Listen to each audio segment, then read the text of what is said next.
Live. Welcome to Season 7, Week 6, Nashville Ninetales, Charlotte Charizards. It's me, Caleb Siegel Gulley, and with me, as always, is Chris Moriarty Marks over here on screen. Chris, we got a really interesting one here as we're in Week 6. This season is kind of winding down, and a lot of playoff stuff. You see both the records at the bottom of the screen. Chris, I know this has a lot of playoff implications. You know the specifics being the commissioner here. Yeah, so the first and most important part of this is that this game decides the Sinnoh division. It will lock everyone into place when this game is over. No matter who wins, that person is automatically guaranteed to lock second in the division. And the loser is guaranteed the third slot.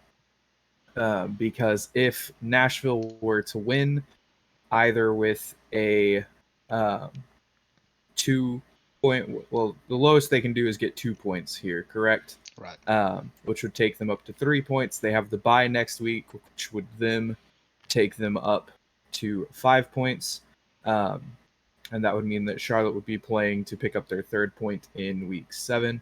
If Charlotte were to win, that would mean that they would pick up either the 2 or 3 points here, and the best Nashville can do is pick up those 2 points in the bye and reach 3 points.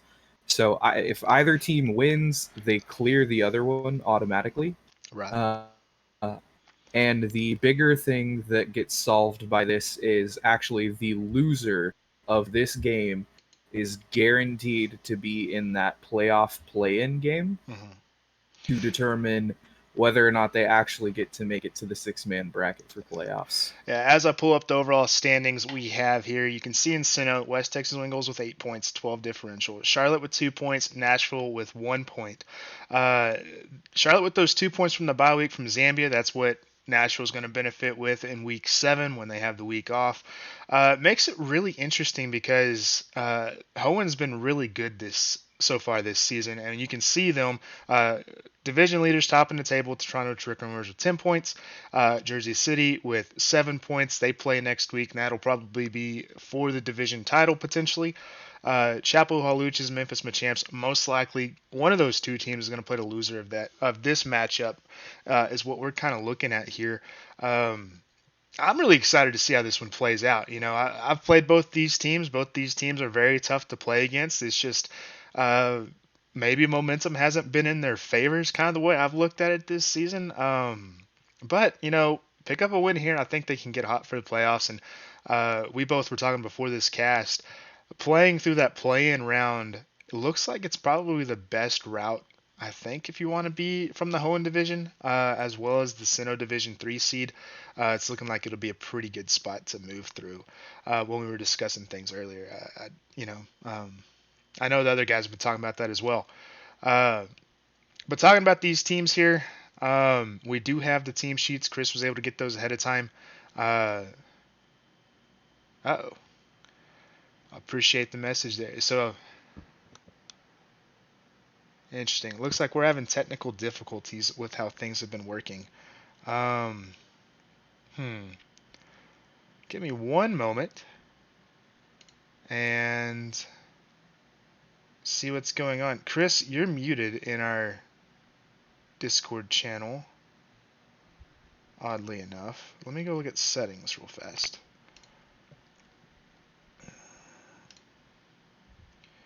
Microphone. Should be that. Oh, Can you hear me that now? fixed it. I can hear Okay. you. All right. That was weird for a minute. All right. Yeah, we've been plagued with a few difficulties before this stream started. We're hoping we can get a good cast in. But I was basically just running over. Hoenn has a really dominant division so far, and they play the loser of this, and that's most likely going to be Chapel Hill or Memphis, based off our previous video, the weekend review.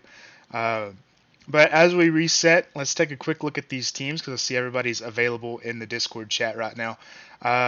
So from the Nashville Ninetales, playing for second place in the division, the Grimmsnarl here from the GMAX tier, Metagross from tier 1, Volcarona from tier 2, Cantonian Doug Trio and Archeops from tier 3, Cottony from tier 4, Charlotte also competing for that second place spot. Winner takes all here. The GMAX or the Legend Pokemon Thundurus, the GMAX tier Cinderace, Tier 1 Gudra, Tier 2 Reuniclus, Tier 3 is the Thwacky, and Tier 4 Lunatone. A lot of different pieces here. One team looks like it's built to play behind screens. Another one looking like it can play fast or slow. That's my first impression, Chris. You got any in-depth analysis here?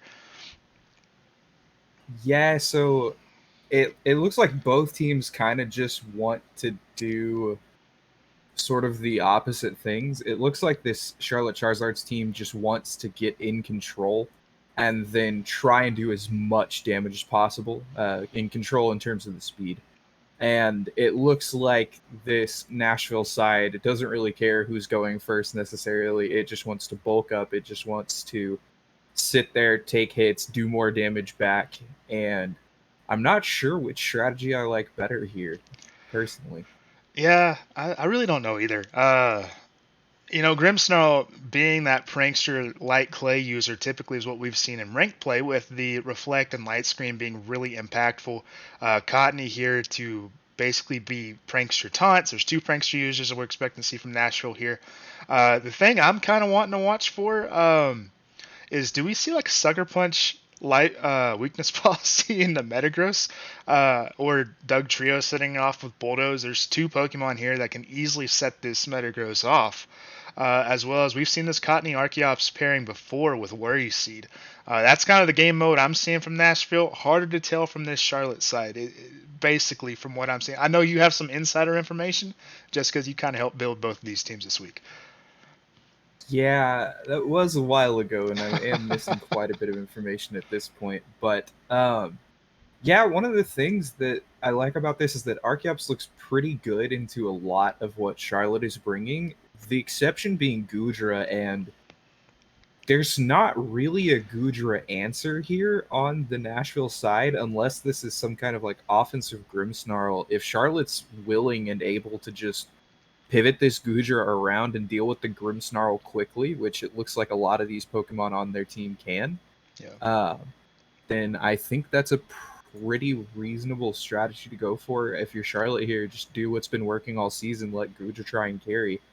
And if you're Nashville, just kind of looking for, hey, let's do something with Archeops to try and get us through the early to mid portions of the game, and then have Grimmsnarl Metagross in the back to clean things up, is my first impression of what we're most likely to see.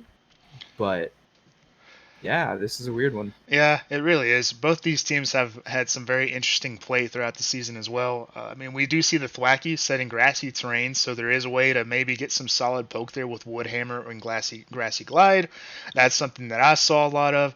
Lunatone and Reuniclus, both, if I'm saying that second Pokemon right, both can set Trick Room here. We've seen in past generations, I believe in Generation 5, when Reuniclus debuted, was a really big Pokemon for the competitive scene there. That was before you and I both kind of got involved with this, but maybe a little throwback to seeing maybe that as a carry once more. We don't really see a lot here. That Grimmsnarl could be something that cause a few problems. But the main thing this Grimmsnarl I think can be problematic to that Gudra and Reuniclus is using Spirit Break. That's its main offensive move, dropping that special attack. And both these being known to be special attackers, especially this Gudra, in the league so far. That Gudra could be physical, but in this case, I think it being special is probably the better play. A lot of different pieces. And the nice thing is, I think we're about to be in team preview. If we aren't already, we can probably get most of those answered. Yeah, I think so. Another just exciting thing is that we finally get to see this Reuniclus. It was picked up pretty late in the season, and I'm interested to see if they're going to be confident enough to actually bust it out here. It does look pretty good into the Metagross, and depending on what moves it's running, it's possibly quite good into the Grimmsnarl. I'm fairly confident it gets Flash Cannon. Yeah, I wouldn't be surprised. And so if he can do something like lead Physical Threat plus Reuniclus, maybe set himself up to look for some weird angles to confuse on which screen to set, knock out the Grimmsnarl before it can get both, and then maneuver into position to do that. But Oh, it looks A like lot of what ifs here. a lot of what ifs. Good news is we're about to find out as we're going to pull up the in-game overlay here. It looks like both teams already locked in for game one. Here we go. Charlotte Charizards versus Nashville Ninetales. A lot that we don't know what to expect. So this is very exciting, especially for me. Kind of get to sit back, see how this plays out as the playoff picture comes into focus. But from the Charlotte Charizard, it's going to be Thwacky and this Thunderous leading off game one, and the Cottony Archeops. There are so many different directions this can go right now. Yeah, I'm interested to see if either team goes for the Dynamax trigger right here. You could just worry seed this Archeops, let it get big, and try and rockfall the Thunderous. But the question here is, does this Thwacky have the fake out? And who does it go for? Because if you don't max the Archeops and he does go for that one, he can just get rid of it right here with Electric Move. So interested to see, does he think that this Thwacky has fake out, and does it actually have fake out? Yeah, fake out's always a big one. I know I personally like fake out in general. I know a lot of other people in the league do as well. But the main thing here is we saw that Cottony. It's gonna if this is Defiant Thunderous, if this is Physical Thunderous, it has two opportunities here with Charm and I believe it was Cotton Spore to get those Defiant procs, but we do see Archeops Dynamaxing here. So that's going to put a lot of pressure on, but Defeatist will be the downfall of this Pokemon. Once it hits 150 HP, this thing loses a lot of steam very quickly. Yeah, and we saw in the team preview, we got a sneak peek at some of these weirder items, and it's actually safety goggles on the Archeops, perhaps predicting that Amoonguss might be more of an issue here. But we see the matched Dynamax coming out from the Thunderous, so we're going to see who actually gets to go first and who does enough damage. Yeah, well, Archeops maxing first would put him ahead, but Thwacky, with the fake outs, could just do a little bit of chip damage, but here comes the Cotton Sport. That's going to drop both speeds by 2 stages, but that should be activating Defiant here.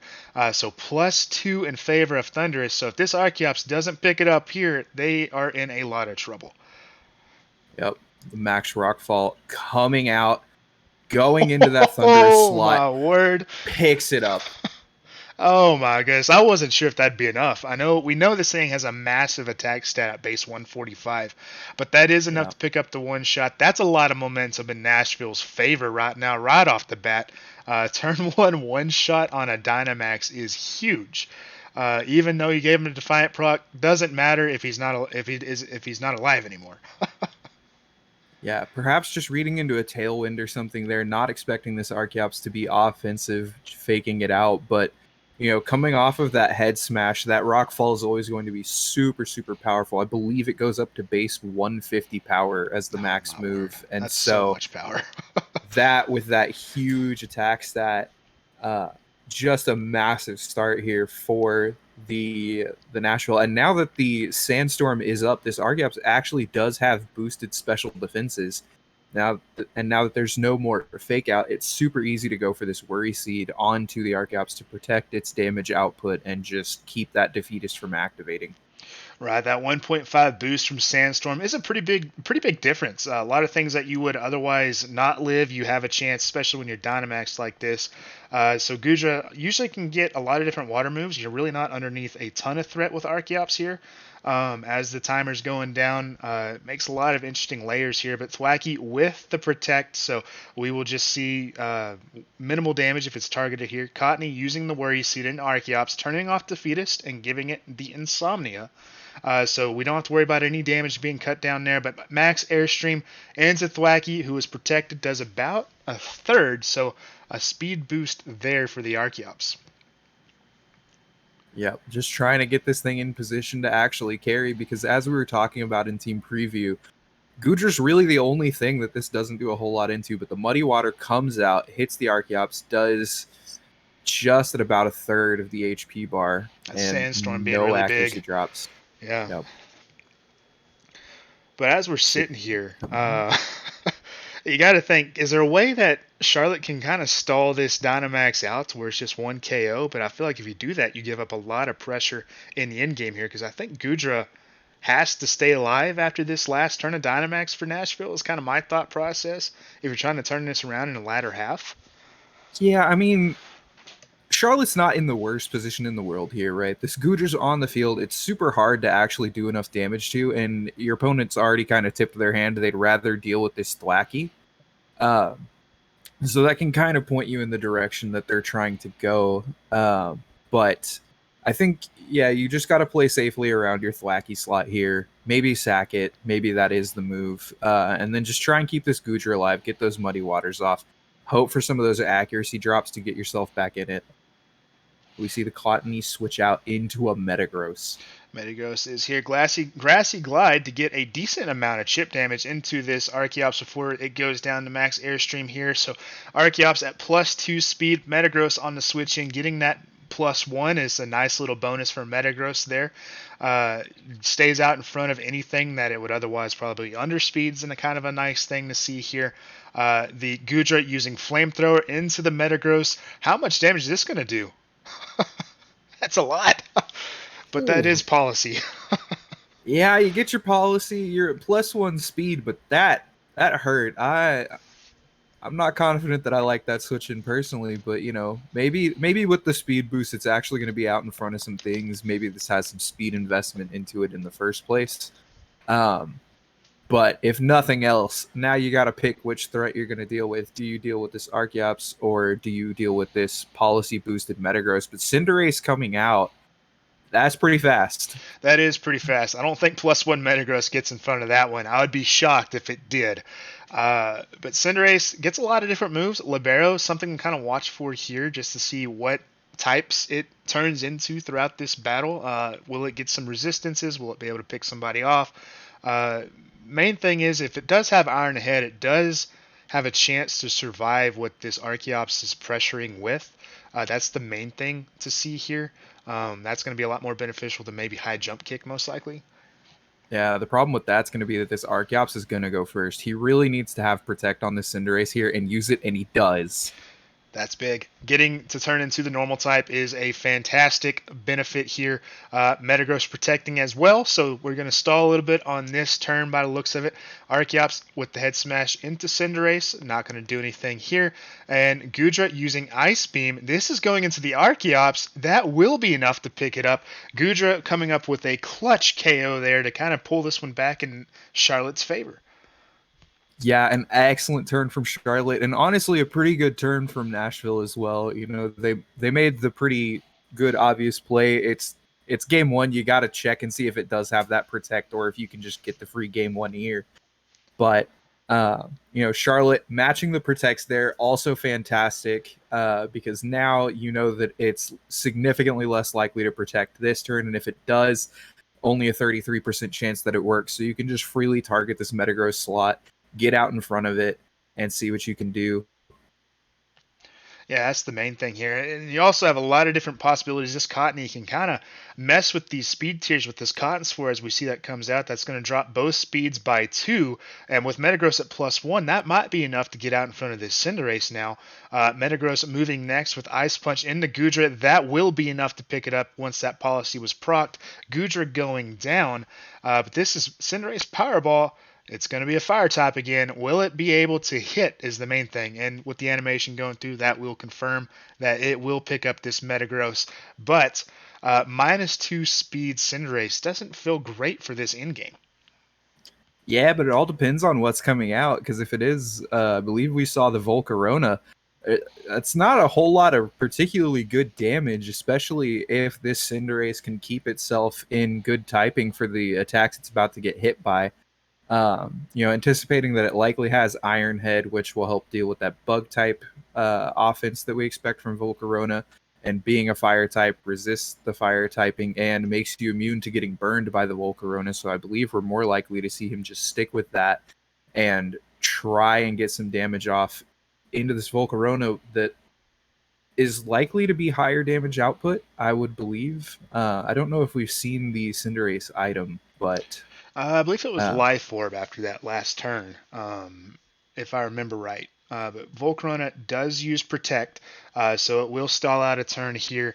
Cottony using Charm. That's going to make this a tough endgame here, dropping that attack stat for Cinderace by 2. But Powerball coming out. This is going into the Cottony. Eviolite Cottony -2 attack. That doesn't matter. It's still gone. My word, this Cinderace is putting in work. Excellent targeting from Charlotte there. Knew what the actual problem was going to be in this end game, and now you honestly kind of got to like his position even at -2. Now, something that we do know is that this will not one-shot the Volcarona. I don't think there's anything this Cinderace could have that will. So you could go for something like the Quiver Dance here, but Cinderace is just going to protect, switch back to a normal type, and I guess scout for a move here. Yeah, we'll see that Bug Buzz, so that's something to kind of watch out for. Being a normal type, though, means you lose both your resistances here. I think the idea is maybe save some Powerball PP, but Volcarona using Protect, but Cinderace staying a Fire type. Actually just turning into bouncing by becoming a Flying type, so that's going to be interesting to watch for. It's going to miss the next turn. Actually, really good turn by Charlotte there. Yeah, a super unfortunate protect here from Nashville. You really got to hope that you live this or get this double protect off. Now showing that he does have that bounce for the max air shoes. He gets the double protect. Whew. That's huge. Bounce protected there. This is a fun 1v1 to be watching here as both these guys are dueling back and forth. The nice thing, though, is if you're Cinderace, you are hitting the weaker of the two Volcarona defenses. But Volcarona using Bug Buzz, we'll see how much that does. That's reasonable amount of damage here. But Powerball coming out, back to being a Fire type. How much damage is this going to do? That's the question of the moment. How much does this do? Even more respectable damage at -2 thanks to that life orb. This becomes, does he live this Bug Buzz? And now that he's a Fire type and actually resisting it, you've got to think that he does. Oh, I believe there's a sliver of a health bar there. Does the Pyro Ball connect? Oh my word. There it is. Will it be enough? God. It is. Holy cow, what a game one. What a game. What an end game. Both of these players going full out Galaxy Brains towards the end there with those protects, getting the double protect, connecting all of the Pyro Balls to do enough damage, correct targeting, that excellent protect turn when the Metagross protected, getting the Ice Beam off. Super well played here. The only thing you could really just point a finger at in this game and question a little bit was that fake out on turn 1. But again, if you're expecting Tailwind, even that kind of makes a lot of sense. So really well played from both of these teams. Yeah. Sliver of an HP bar left, going down to his own life orb at the end there. A 0 differential game, super rare. That's a treat of a game right there. We usually don't get them like that. +0 differentials are rare. We're on pace to having one for the entire series at this rate. 1-0 in favor of Charlotte as they go into game 2 to possibly lock this one up. As I bring us into the team preview, we can kind of see what Ali might be thinking for this game 2. Honestly, though, both sides played that extremely well, Chris. So I don't really know. Do you just run it back and say, hey, unlucky turns or what? I honestly, I don't know. It kind of depends on how they went about the prep. But something interesting to look at is what that Grimmsnarl is holding right there. Yeah, we do see that Iron Ball does prevent moves like Bounce and Fly from happening, which can make this Volcarona be even safer in that end game or the opening here. And that's perhaps a cheeky move that the Nashville team can go for. Also messing with those speed tiers pretty hard. It seems like something they're fairly committed to in this series, actually. And so interested to see what they're going for. Switching to thinking about doing more of this possible policy proc early game with Doug Trio Metagross, but 5 seconds left on the timer. They're going to have to pick. And I think if you're Charlotte, you got to kind of like what you did there. You brought plenty of offense. You brought really the air quotes one support you needed. Thwacky, not super supportive there. Did a fair bit of damage, but yeah, interested to see what we get here. Yeah, well, here we go. We'll find out. Game 2 kicking off here. We see the Reuniclus and the Lunatone from the Charlotte Charizard side, along with this Metagross Doug Trio that we already got a sneak peek about. This is interesting because if this is Trick Room, which it looks like from the Charlotte side, um, you kind of don't mind getting hit by a bulldoze. That just puts you even slower. Yeah, I think that's actually a fantastic stuff to what Nashville tried to lead here, because if you do have that bulldoze to self proc, you just make your opponents even slower. If this Reuniclus protects here, then you gotta like that position. And yeah, this is a weird one, It is weird. especially if you lock into this rock slide. That's a chance to miss and not break a potential focus sash here. But we do get to see the Dynamax coming from the Nashville side. Gonna be that Metagross. They're just gonna try and take over the game right here in turn one. Well, that's also a thing you have to think about too. Is both these Pokemon can hit Trick Room, so who's hitting the button, if they're even hitting the button, is another question you have to answer here. But Doug Trio hitting the rock slide, there's chances for flinching, breaking both focus sashes if there's one on each side. Metagross using Max Steel Spike in the Lunatone. Lunatone does not live that one, so Lunatone going down. Who was the Trick Room setter, and was it even on the table here for for the Charlotte side on this turn one? Is kind of what we're about to find out. Yeah, Reuniclus also getting access to some big damage into this Metagross, and it goes for it here with the Shadow Ball, but that's not enough damage.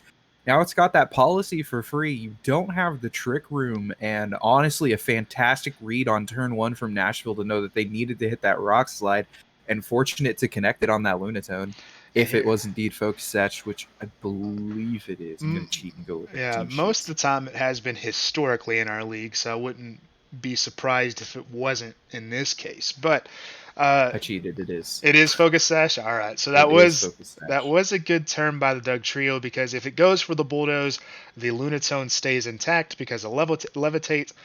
So that was something kind of the mind games and thought process there. As you can see, Ally Switch Doug Trio is going to be a very big headache to deal with, but after that turn one, Charlotte says, hey, we're going to max now. We're going to try to get some of this tempo back. I believe this is going to be the Gudra, and I think if they live a max Hellstorm or something, this can definitely get it back in their favor.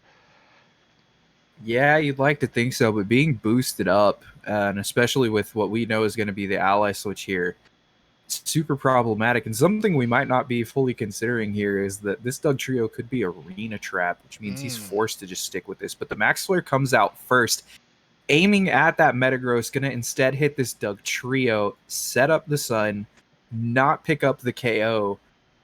And that's kind of awkward as this Max Hailstorm's now coming out. Right, and that will pick up the Gudra. It doesn't matter if it's maxed or if it's little. +2 Metagross wins that battle with the highest punch every time. And the other thing here, though, is you didn't take that Doug Trio down to Focus Sash with that Max Flare. So even after the Hell Chip here, you'll still have to worry about Ally Switch at least for one more turn. But never mind. Their Shadow Ball into the Doug Trio. Fully expect that to pick it up. So Reuniclus getting some good turns in so far, getting 1 KO in its debut of the season. Yeah, and Metagross does take that tiny bit of hail chip here, but if you are on the Charlotte side of the field, you just have to play incredibly defensively this next turn. You've got to try and make it out of this last turn of Dynamax, and I don't know that Thwacky's going to be able to play defensively. We know it has Fake Out. We know it has Grassy Glide. You've got to think it has at least one other attacking move.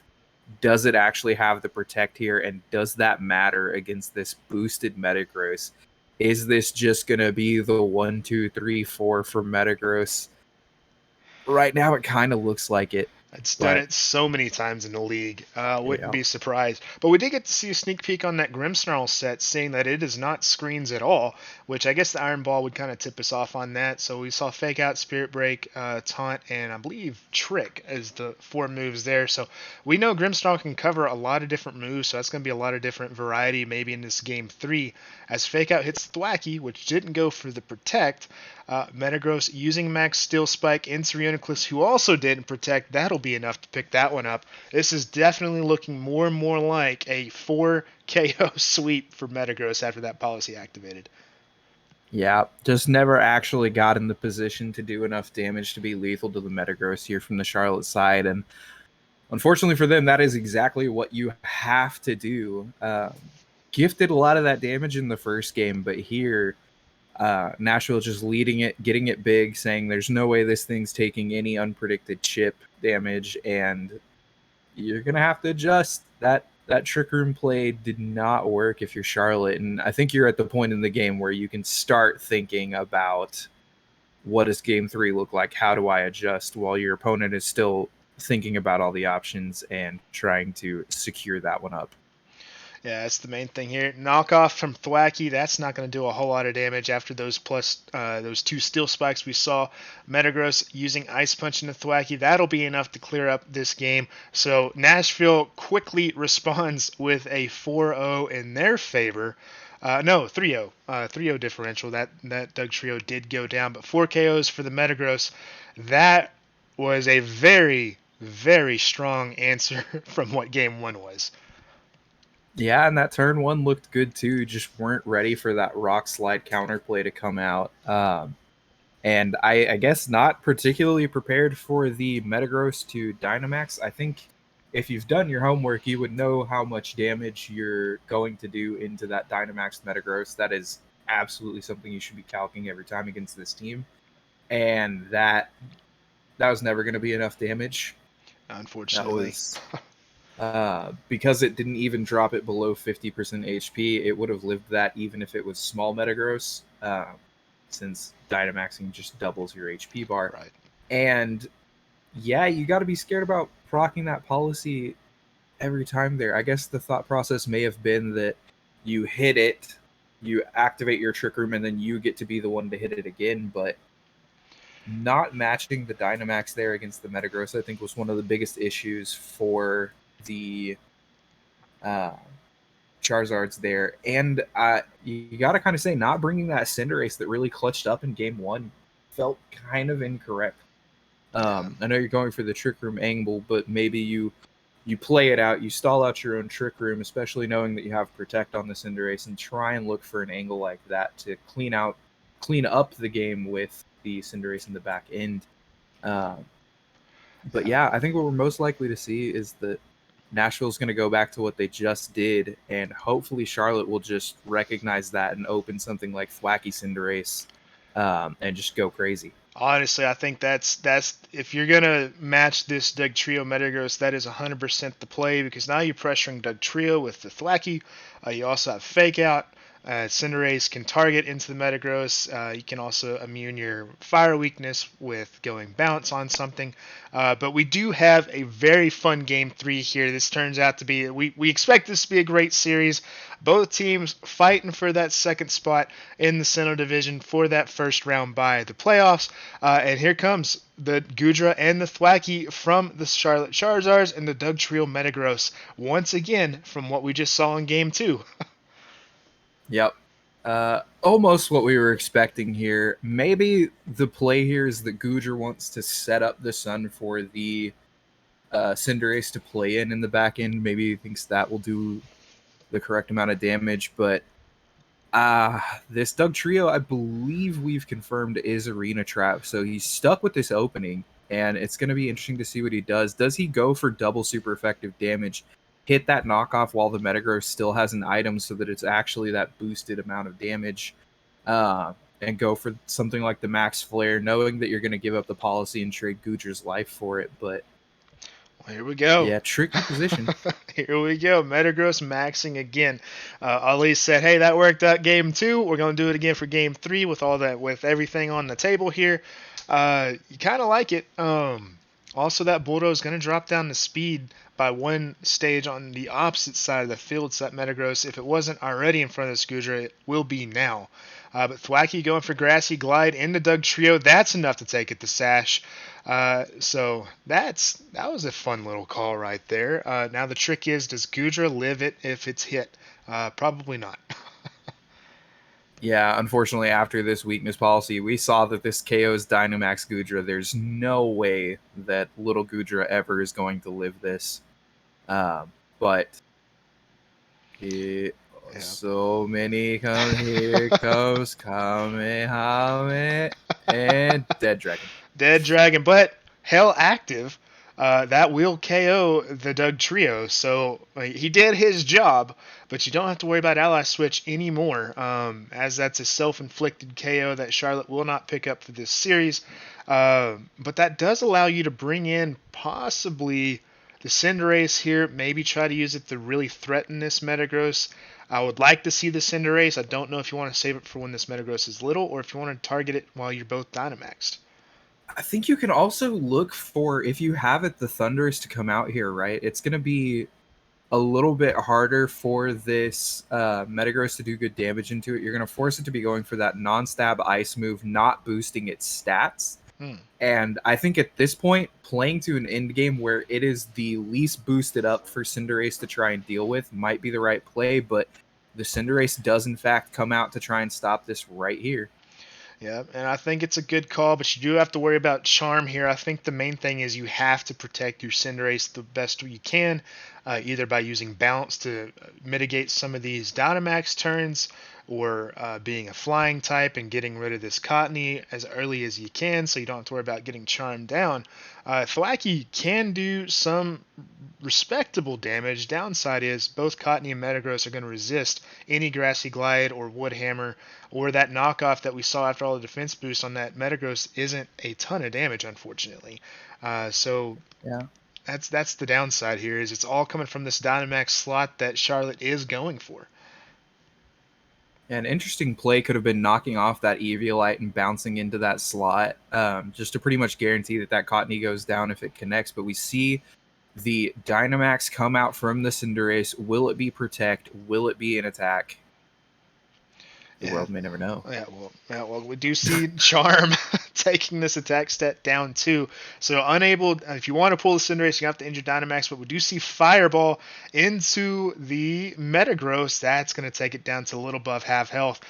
So unfortunately, I think he locked in Max Quake, but we do see Knockoff taking it below half, but +2 Metagross with Max Quake into the Cinderace. I believe that will be enough to pick this up every day of the week, and it is. Yeah. If that was Bounce into, or Max Airstream even into that Cottony with that knockoff like you suggested, that waste a turn of this Metagross Dynamax, which would be really big, and would get you a lot of that tempo back. But unfortunately, that's 2 Dynamaxes in 2 games that get one shot by this +2 Metagross. Yeah, just seems like the anti-Metagross plan wasn't quite fully fleshed out, but game's not over until the 4th Pokemon faints, That's so true. maybe there's a way out of this. Maybe they are thinking ahead. Maybe that was enough chip damage as, we're stalling out this Dynamax for the Metagross. Gonna depend on what this 4th is and what the moves are, but that could have been part of the plan to just get to this end game state. And we know that this Thundurus can carry dark type moves that threaten this, and you can't afford to charm it with something like the Cottony because it just literally accomplishes nothing thanks to the Defiant ability. Right. But Cotton Spore coming out. Cotton Sport dropping those speeds by 2, but you do get the benefit of Defiant moving your attack stack up 2 stages. Downside is, will that be enough to get in front of Metagross? But Thwackey doing decent damage into it, but Metagross using Max Hellstorm, being faster than this Thundurus now, that will be enough to pick up Thundurus. This Cottony support has been massive this entire series when Nashville's been able to get a hold of it. Yeah, just able to control that speed in one of the most unconventional ways that most teams aren't really prepared for, with that Cotton Spore slowing you down by 2 stages. And just protecting this Metagross, keeping it out in front of things after it gets that policy so that it can do this huge damage. And Nashville correctly adapting and realizing that they just need to get it out there on turn 1, let it get big, give it that double HP bar to play with, and rewarded in the best way possible you'd have to imagine, with what looks like a pretty straightforward series win from here. Yeah, Charm taking down that attack stage by 2, so Thwackey will get the knockoff off, but unfortunately, it still is enough, so it does pick up with the crit on the Metagross. So Thwackey not giving up yet, but if there's a Volcarona, that's going to make it very hard for it to do its job from here on out. or the Archeops, Or yeah, or yeah. There's a lot of anything things. with a full HP bar that resists its damage. It's certainly an uphill battle from here, and you've got to like the ability to continue charming this thing, but it is that Archeops that's going to come out. Uh, Yeah, and so Archeops, we did see knockoff, so it can get rid of the EV light that's on this Thwackey most likely. We also see dual wing beat, which is super effective damage. That's going to hit twice. This if Thwackey, it connects, yeah, if it connects, that's true. Grassy Glide -2 in Archeops, respectable damage. Cottony going to drop it down to -4. It's a big uphill battle, but possible to yep. live. That's a lot of damage though. That's just First it wing right there. beat, second wing beat. Archeops cleaning it up, staying above that defeatist proc after the grassy glide. You got to play for the crit there. Respect to Charlotte for that. An excellent game one, but unfortunately just not having an answer to this Metagross getting out in front of things. And we expect the tailwind to come out of Nashville for speed control. There was a lot of unconventional speed control here from Nashville that I think was fun to see play out. Those bulldozes, the cotton spores, that iron ball trick tech on the Grimmsnarl. All super interesting, and if you are Jacob, you kind of have to keep your head held high. Those are a bit of higher level tricky plays that it's hard to be prepared for. So certainly no disrespect in this loss, especially after that game one clutch with those excellent plays. But Game one was played phenomenally by both sides. We yeah, had that +0 differential, followed it up with a +5 overall for Nashville as they take this series 2-1. That will clinch the second spot in the Sinnoh Division for them. Honestly, watching this game, both sides played really well. I thought they both had their Pokemon they like to play around. Both teams had the Pokemon that they're really familiar with. I think what they did is they tried to put those in winning positions. Obviously, everybody knows Metagross with weakness policy is a pain in the butt to deal with, and that's exactly what happened. Didn't happen in game one, or it did happen in game one, but it switched into a flamethrower, taking it down to 3rd HP. So that was the big difference. Was Metagross got the protection it needed in games 2 and 3. yeah, just open it. It's Yep, not easy. You can't swap it into something horrible if it's already on the field. that's So true. and it's hard to know how much pressure was actually being exerted by this Dugtrio's arena trap. Something that we do know about Charlotte in the back end is that they've been improving a lot, especially in practicing with Series 10 at swaps and rotating their Pokemon out using things like U-turn, which, if I'm not mistaken, may have been on this Thundurus. Hmm. I know at some point in our preparations, we were talking about a Choice Band Thundurus set with U-turn. So, a possibility there. But, if that arena trap is down and you're not able to make those swaps, you're kind of just stuck being exactly what you are in front of that Metagross. You're not able to swap into damage resist that you're expecting and things like that. So, another tricky aspect of what Nashville is doing here that may have thrown a wrench in the Charlotte plan that we've got to give some respect. Yeah. Arena Trap, something that we don't. I know there's some, I guess, game modes or other leagues and stuff that actually ban abilities like that. We say, hey, everything's on the table. You can use it as is. Uh, Arena Trap, something that isn't really all that common to deal with, although we do have Gothitelle doing the same thing in the league on another team.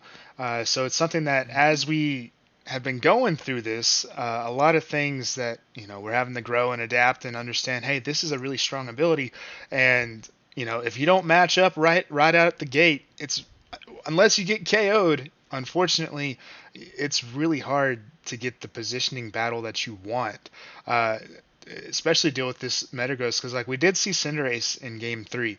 And that was like one of the things that I thought, hey, that's a really good answer, or Thundurus. But downside is you're stuck with Goodra out on the field with Thwackey, and Goodra, while we know is a very bulky Pokemon, if that Metagross is neutral, Goodra now has a chance to fight back a lot easier. Whereas when Metagross is boosted, like it normally almost always gets week in and week out, it's really, really hard to gain momentum when one side can freely basically set up and you're trying to figure out how do I get my pieces in without giving up too much ground. That's the pressure that I think Arena Trap's starting to put in the league, especially with two teams using it and now two teams getting better at using it. That's something that we're all going to have to adapt to as players in this league as well.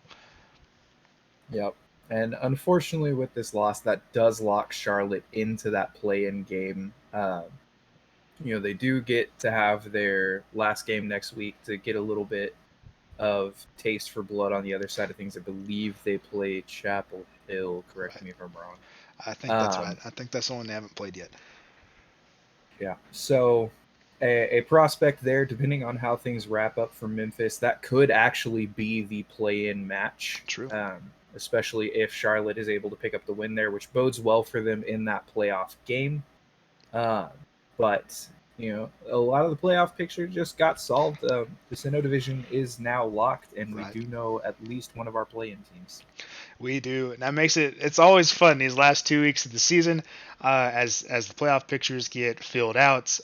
We know the whole Sinnoh division now. We know a lot of how Hoenn looks like because it's split into two different sides. It's just which of the two. It's basically the East Coast playing for who's going to be in the playing game, who's not going to be in the playing game at this point. And honestly, all the series that have been played this season have been extremely close. Charlotte's been literally a turn or two away all season. It's just been a heartbreaker for them. But honestly, they've played very well. I think whoever they play in that playing game is going to give them. It's going to be a tough battle. Playoffs being best of fives means that, hey, if something didn't work in the first two games, you have that game 3 that you can kind of turn it around in, and you have game 4, game 5 kind of thing as well. So you have more time to flesh out your game plan. And even if you do get behind 2 games, they still have to win 3. So if you've got a game plan for game 3 that's going to work for 4 and 5, like that's the benefit of the playoffs that we don't have in the regular season, is you do have to have a very sustainable game plan for a best of 5, and I think Charlotte can play around that as well. Yep. It's much harder to get cheesed out of a win in a best of 5 than it is a best of 3. True. But, just the level of play this entire season has been so good, and it's so... I don't want to say that it's significantly better than we've seen in the league before, but this certainly feels like the league is playing on a whole nother level this season. Right. And games are a lot closer. Differentials are a lot closer. Even though there's 2 teams that are slightly running away with the league in a sense, pat on our backs. There's as the undefeated player in the league with 1 game left, there's still a chance I don't win my division. Yeah. And I think that says a lot about how things have gone this season, how close things have been, and it's just super exciting. I'm so excited for playoffs to get to see these games play out. Well, this is also our largest playoffs ever, as we're just kind of have just the general talking page that we like to have, where it's a bigger screen, as we saw that Nashville did win this series 2-1. Honestly, I think a lot of, so you're talking about how this has been a tighter and a more, just a closer season in general. I think a lot of that is, you and I, we've been doing this since the very beginning. 4 of us have from the original 4. We've doubled the size of the league. We have our biggest playoffs ever with 7 teams instead of our usual 6. But I think the main thing here is most of the people in the league have played multiple seasons of this. Like Charlotte, this is their 3rd season. They came in season 5. They played season 6, and now they're in season 7. And yeah, they may not have had the results that they've wanted throughout this time. They've also been able to get in and, they've grown. They see Pokemon. They have a play style they like to draft to. They like to play to. Nashville's tried a lot of different things. We've tried a lot of different things. If we look at our original drafts from early on, the amount of growth this league has had, and that's caused this competitiveness to kind of come up. And plus, we've also moved this new little point system that's also made it to where, you can go undefeated, but you're barely ahead of everybody else. So everybody feels like they're in the race, and I think that's a big impact as well, because somebody who's having a down season still has a chance to maybe finish second in their division, or has a spot to get a good place in the playoffs that they think, hey, I've beaten these guys before. I like this opportunity. I can make this run. So I think that's kind of helped as well. And no one's ever really given up in a season, but I think with those mechanics that we have built, it's definitely helped in leaving the competitive values in the league there, and everybody having a chance literally every week. We always see the table moving every week. Yep, super exciting stuff. But I think we've bored the people at home enough. Well, I know we're excited about this stuff, and we do have one more game this week. It's actually going to be my game, the West Texas Wingles. We will be playing the Chapel Hill Haluches for the first time ever. Here in a few hours, we'll be playing that, I believe, at 7 o'clock Central Time, 8 o'clock Eastern, or whatever the other time zones are. We can run through them all. We got that game coming up here in a few. I'm excited for that. Never played the guy before. Very interested to see how it goes. I'm trying to get to 10 points, just have a good spot for the playoffs, to catch up with this guy over here. Or yeah, that's how I have to point that way, to catch up to him. So that's going to be fun. But we do appreciate you for watching. Chris, got any final thoughts? Anything you want to say before we end this cast, before we kind of everybody gets back together in the Discord call for our final match of the week? No. Ali calling West Texas gets 2-0'd. I believe that might happen. We're trying some stuff. We'll see what happens. But hey, thank y'all for watching. That was a fun game to watch. Thank you again, Ali, for allowing us to use your stream again while we cast. Hopefully a lot of people like this out. You can check this out on YouTube at WW Pokemon Draft League. You can also see the stuff from the player's perspective on Hipster Brown Kid. That's Ali's channel on Twitch.